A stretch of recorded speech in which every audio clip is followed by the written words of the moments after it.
السلام علیکم ورحمۃ اللہ وبرکاتہ۔ میرے محترم ناظرین کرام، آج اللہ کی رحمت سے، اللہ کی مہربانی سے آپ کے سامنے یہ قرآن مجید کا 21واں پارہ ہے، سورہ الاحزاب ہے، اور آیت نمبر 11 سے لے کر 15 تک یہ 5 آیات پہلے ان کی آپ تلاوت سنیں، پھر ان کا ترجمہ عرض کروں گا۔ اعوذ باللہ من الشیطان الرجیم، بسم اللہ الرحمن الرحیم۔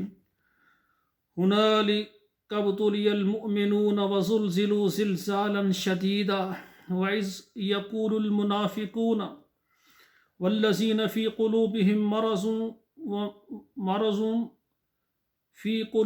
مرض ما وعدنا الله ورسوله إلا غرورا وإذ قالت طائفة منهم يا أهل يثرب لا مقام لكم فارجعوا ويستأذن فريق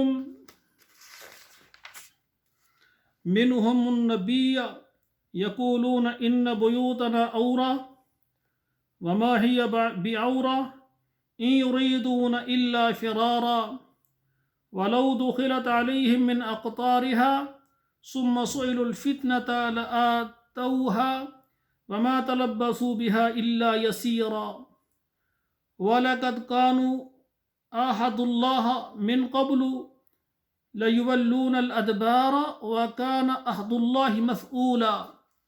ناظرین کرام، اب ان آیات کا آپ ترجمہ سماعت فرمائیں۔ هُنَالِكَ ابْتُلِيَ الْمُؤْمِنُونَ، وہاں آزمائے گئے مومن، وَزُلْزِلُوا زِلْزَالًا شَدِيدًا، اور وہ ہلائے گئے سخت ہلائے جانا۔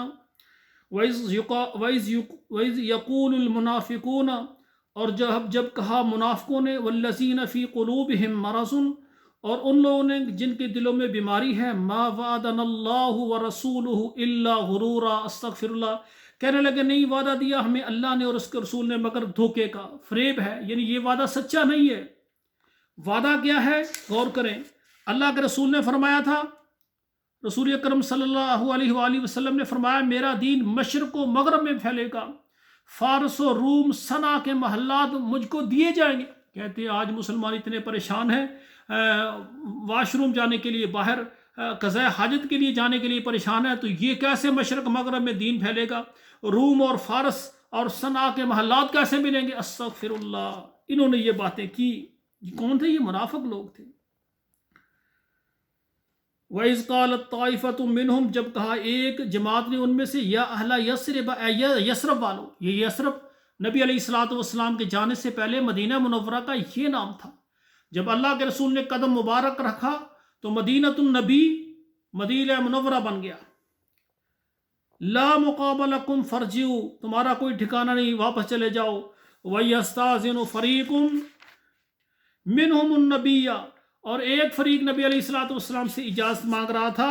یقولون ان بیوتنا عورہ، کہنے لگے تھے کہ ہمارے گھر کھلے ہوئے ہیں، ہم لڑنے کے لیے نہیں نکل سکتے۔ وما ہی بعورہ، حالانکہ ان کے گھر کھلے ہوئے نہیں تھے۔ ان یریدون الا فرارا، وہ صرف بھاگنے کا ارادہ کرتے تھے۔ ولو دخلت علیہم من اقطارہا، اگر ان پر گھس جائیں یعنی شہر کے کناروں سے۔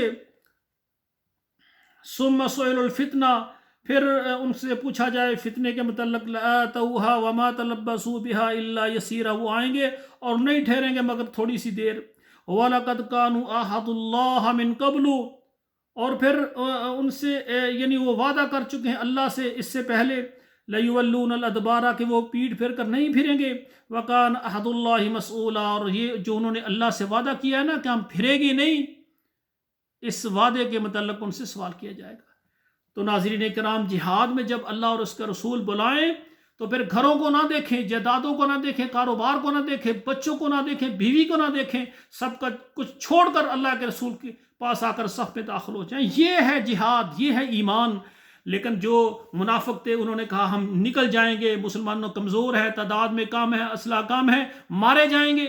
تو طرح طرح کی ہیلے بہانے لگانے لگے، کہتے ہیں ہمارے گھر کھلے ہیں، ہمیں خطرہ ہے۔ ہمارا کوئی خطرہ نہیں، یہ بہانہ بازی ہے، یہ منافق لوگ ہیں۔ ایماندار تو پہلی صف میں وہ کہتے ہیں اگر مارے گئے تو شہید، اگر زندہ رہے تو غازی، ان کا ایمان ہوتا ہے نا۔ تو سامعین کرام، اس سورہ احزاب میں جہاد کا تذکرہ ہو رہا ہے۔ تو میرے بھائیوں، ہم سب مسلمان ہیں، ہم مجاہد ہیں، جس طرح ہم نمازی ہیں، روزہ رکھنے والے روزے دار ہیں، زکوٰۃ دینے والے ہیں، خرچ کرنے والے، اسی طرح ہم مجاہد بھی ہیں اللہ کی مہربانی سے۔ اللہ ذوالجلال ہمیں عمل کرنے کی توفیق عطا فرمائے۔ والسلام علیکم ورحمۃ اللہ وبرکاتہ۔